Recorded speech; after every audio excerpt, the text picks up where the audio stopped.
बिहार की hot seat Saran Lok Sabha का चुनाव 5वें चरण में पूरा हो गया है।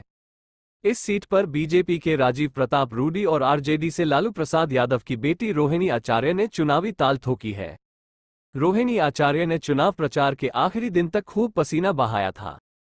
इसी चुनाव प्रचार का नतीजा है कि इस बार बिहार की सारण लोकसभा सीट पर जमकर वोटिंग हुई है। ये बात भी सही कही जा सकती है कि जिस जाति पार्टी के लोग जहां ज्यादा होते हैं वहां उनका वोट होता है। एक सर्वे का आंकड़ा ये भी कहता है कि जो वोटर्स जाति को नहीं देखता, आमतौर पर वो वोटर्स केंद्र की सत्ता को देखता है।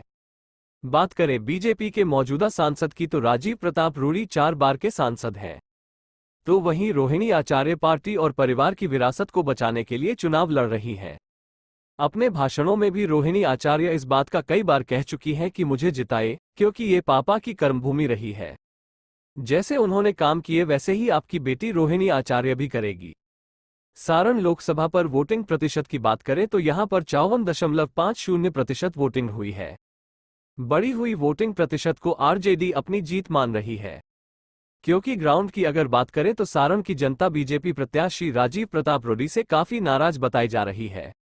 जनता का रूडी पर सीधा आरोप घमंडिया होने का है। जनता रूडी पर आरोप लगाती रही है कि रूडी ने जनता के लिए कोई खास काम नहीं किया है। राजीव प्रताप रूडी लोगों से सीधे मुंह बात तक करना पसंद नहीं करते। वहीं रोहिणी आचार्य को लेकर वोटर्स की राय थोड़ी अलग है। पहली बात तो ये कि रोहिणी आचार्य लालू की बेटी है, लोग इसलिए भी उनको पसंद कर रहे हैं। दूसरी बात यह है कि रोहिणी आचार्य ने इस लोकसभा चुनाव में डोर टू डोर कैंपेन किया है, साथ ही दिन हो या रात जमकर चुनाव प्रचार भी किया है। लेकिन राजीव प्रताप रूडी केवल पीएम मोदी के नाम पर ही एक ट्रैक पर चल रहे हैं। रोहिणी आचार्य के लगातार चुनावी रैलियों का असर इस बार के चुनाव में वोटिंग बूथ पर भी देखने को मिला। सारण में मतदान के दौरान छुटपुट हिंसा भी देखने को मिली। तो वहीं इस बार बीजेपी प्रत्याशी राजीव प्रताप रूडी ने राजद पर बूथ कैप्चरिंग का भी आरोप लगा दिया, वरना अमूमन तो विपक्ष ही सरकार पर बूथ कैप्चरिंग का आरोप लगाती रही है।